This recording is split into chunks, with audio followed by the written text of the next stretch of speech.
はじめましての方もこんばんは。プラモをどう改造するか悩んで眠れない男ゆっちです。最近一番の悩みの種はガンダムエアリアル。手に入れたはいいが、アニメや小説のせいで非常に愛着が湧きすぎてなかなか進みません。さらに考えていると今後のアニメの活躍が楽しみだなんて違うことばかり考えています。このチャンネルでは僕のアホな日常を語る動画ではなく、ガンプラや美少女プラモを中心に改造や全塗装を行っていくチャンネルです。よかったらチャンネル登録よろしくな。それでは今日作るプラモを見ていきましょう。今日作るのはマックスファクトリーの新翼天空騎士ユリゴッドバスターです。表紙から滲み出る他の女神デバイスやフレームアームズガールとは一味違う美少女感。素晴らしい表紙のイラストだ。それでは早速組み上げていきましょう。組み上げるとこんな感じ。白い肌に白髪、さらにそれを引き立てる白い服。すごく綺麗な美少女だ。そういえばこのキット、マックスファクトリーといえばギルティプリンセスシリーズなどでも有名ですよね。組み立てていてその技術が所々に活かされている気がしました。でもスカートなんでしょ？可動域がって思うじゃないですか。どれくらい動くのかを見ていきましょう。頭なんですが、このままガシガシ動かすとこの髪の毛が割と簡単にへし折れそうで怖いので気をつけましょう。さて気を取り直して、頭はボールジョイントです。そして髪の毛も稼働するので結構動かせます。腕の関節は一つの関節でこれくらい稼働。二の腕はロールで稼働。肩は関節とボールジョイントで稼働。さらにエプロンが多少邪魔をしますが、腰はちゃんと左右にひねれ前後に傾けることができます。そして問題のスカートを見ていきます。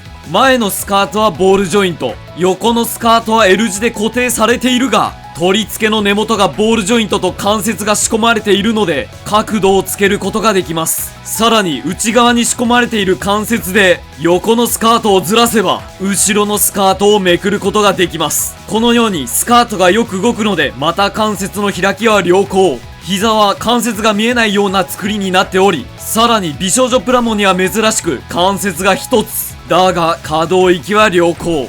足は足首のところで一度分割されており、ロールで回せます。さらに足首は角度をつけることができ、つま先も角度調整可能。ざっくり素体モードの可動域はこんな感じ。スカートがついているのにこんな感じにかっこいいポーズも取らせることができます。素晴らしいですね。ですが、スカートの可動にステータスを全振りしたせいか、スカートがめくれすぎると、スカートの中身の関節が結構見えてしまいます。ですが、めくりすぎなければそんなに気にならないことなので、あまり下から覗かないようにしましょう。ここからは交換パーツ。スカートは可動に合わせて小さいのと大きいのの2種類あります。手は少なめですが3種類。顔は3種類。塗装用の顔がさらに3種類。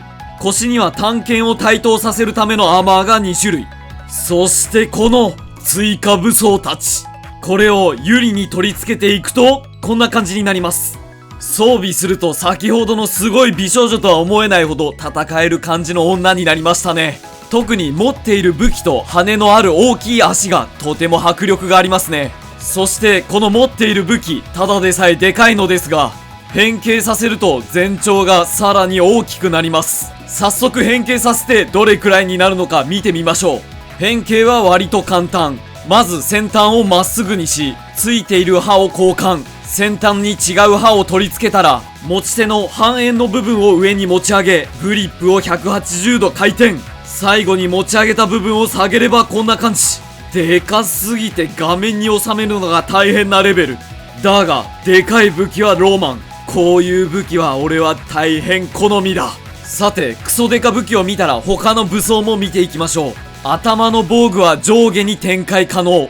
盾は持ち手に手を一度持たせてから腕に手をはめ、その後腕をホールドするためのパーツを腕にはめます。そうすることによりしっかり盾をマウント。後ろのバックパックは多重関節。さらに剣をマウントするパーツの部分はボールジョイント。そしてそこにロールジョイントで剣を取り付け、さらに剣は握りやすくなっており、下のパーツが取り外すことができます。これで握り手の部分に通せば簡単に剣を持たせられます。足についている羽は付け根がボールジョイントで稼働。足は二重関節なのですが可動域はこれくらい。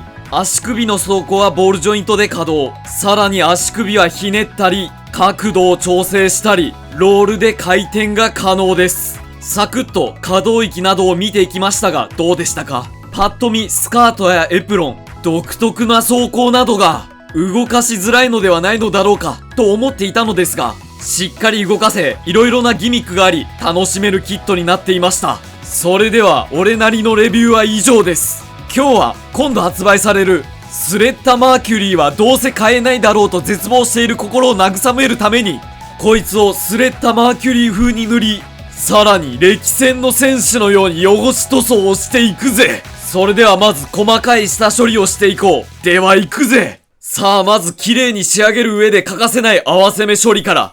消したい合わせ目の部分にミスターセメント SP を流し込み、両サイドを力強く押さえつけ、中から出てきた溶剤をよく乾燥させたら、硬く固まっている部分を棒ヤスリで軽く削ったら、最後にスポンジヤスリ800番などで仕上げていきます。これを気になる部分すべてにやっていきます。そして羽の装甲はこのまま合わせ目処理を行うと、後でマスキング地獄になり塗装が大変になるので、後はめ加工をしていきます。加工は簡単。はめる方のダボ穴を半円にカットします。そこに装甲の軸を合わせてはめればこんな感じだ。この調子で後ろの装甲も後はめ加工をしていく。真ん中のジョイント部分は全て切り離し、さらに少し邪魔になる手前の部分をデザインナイフでカット。さらに翼の根元の接続部分もはめるとき少し邪魔になるので短くカット。これであとははめられれば完成。良さそうならこのまま合わせ目を処理していきます。ついでに腰のベルトも後はめできるように後ろのジョイント部分をカットしておきました。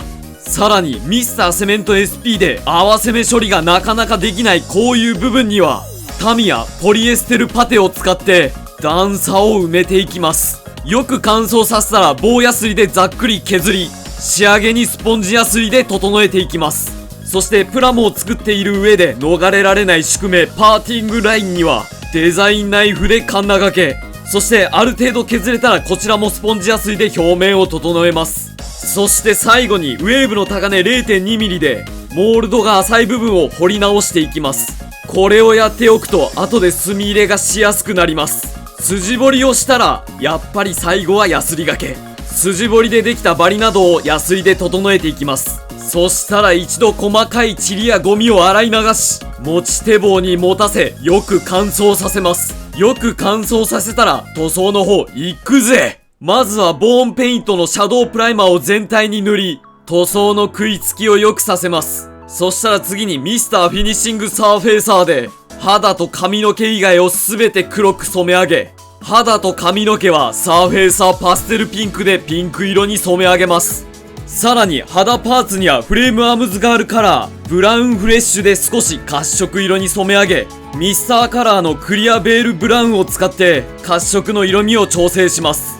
これでついでに陰影なんかも描いていきます。色味を調整したパーツが右のパーツになります。画面だとさほど変わってないようには見えますが、結構変わっています。髪の毛にはスカーレットとローズディープレッドを程よく混ぜ赤色に染め上げます。よく乾燥させたらホワイトを少し足し、髪の毛にハイライトを入れていきます。さらにこの後クリアのトップコートを一度塗ります。そしてさらによく乾燥させたらピュアブラックなどを足して陰影をつけていきます。適当に陰影をつけたのがこんな感じ。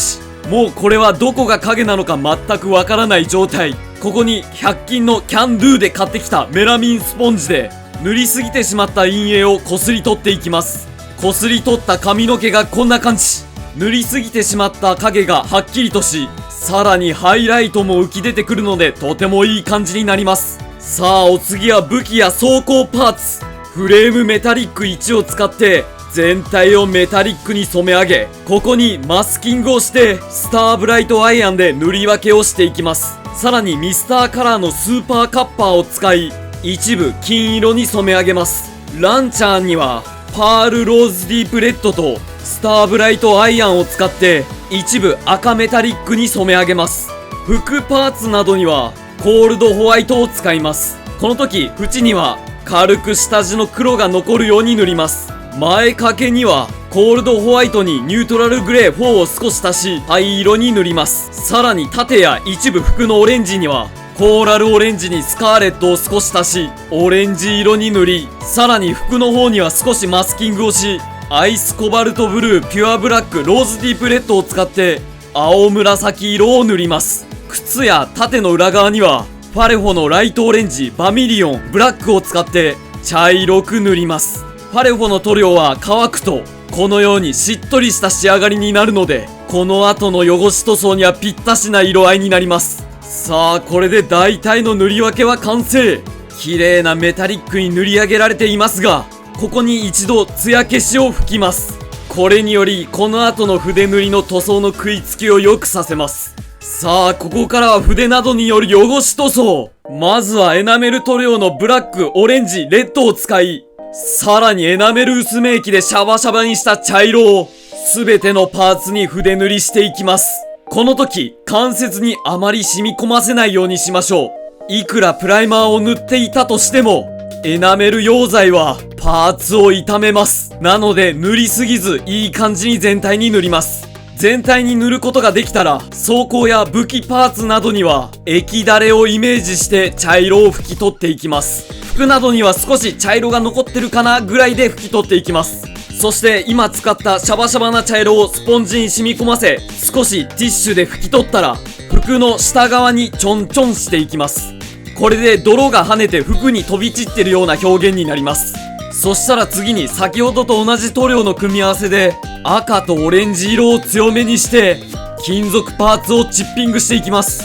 チッピングが終わったらクロームシルバーを筆に染み込ませ、ティッシュで少し拭き取りカサカサにした状態で全体にドライブラシとして塗っていきます。さらにタミヤウェザリングマスターを使って足パーツや関節の部分、その他色々な部分に砂ぼこりの表現として少し塗っていきます。これで汚し塗装は大体終了。最後に顔の化粧。まずレッドとピンクを混ぜ口を描いていきます。そして大体はみ出してしまうので、はみ出してしまった部分はエナメル薄め液を使い拭き取っていきます。そして口元が濡れたらフェイスデカール。デカールは付属しているデカールを使います。デカールが貼り終わったら最後にチーク。100均で買ってきた化粧品でチークを描いていきます。これで顔は完成。作業が終わったパーツたちに最後にトップコートを吹いていきます。トップコートは艶消しとクリアを1対1に混ぜ塗っていきます。これで全ての作業は終了。あとは組み立てれば完成。これが俺なりのなんちゃってスレッタマーキュリー。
いかがだったでしょうか？今回のマックスファクトリーユリゴッドバスター。美少女での汚し塗装、今回が初めてでした。なので表現がうまくいくか少し不安がありました。まあなかなかいい感じになったのではないかと自分では思っております。そして皆さんは気づきましたか？布系で一箇所だけ汚し塗装をしなかった部分があります。そう、パンツです。汚すべきか汚さないべきか、最後まで悩みました。そして今回は綺麗なパンツのままでいきました。後悔はない。それでは今日の動画も面白かったよ、楽しかったよって思った方はチャンネル登録、熱い高評価、熱いコメント待っているぜ。今回は汚し塗装になかなか手こずったがいい感じに仕上がって、さらにまた一つスキルが上がった気がするぜ。大変だよ、もう一人の僕。相棒、髪の色を塗りに行っていたんじゃないのか。そんなことよりも見てほしいものがあるんだ。どうした？それはまさか。朝僕が体を動かして買いに行ったら買えたんだ。どう？嬉しいでしょう。くそ、もう一人の僕。今回作ったプラモのキャラクターデザインはアマキンさん。アマキンさんといえばターン A のキャラデザインをしている人なんだ。こんなことならロランセアック風にすればよかった。となるとだ、今回のこのスレッタ・マーキュリーどう作るか悩んでしまうな。これでまた夜眠れなくなるね。人事のように。だがなんとでもなるはずだ。それでは次回の動画で会おうぜ。またな。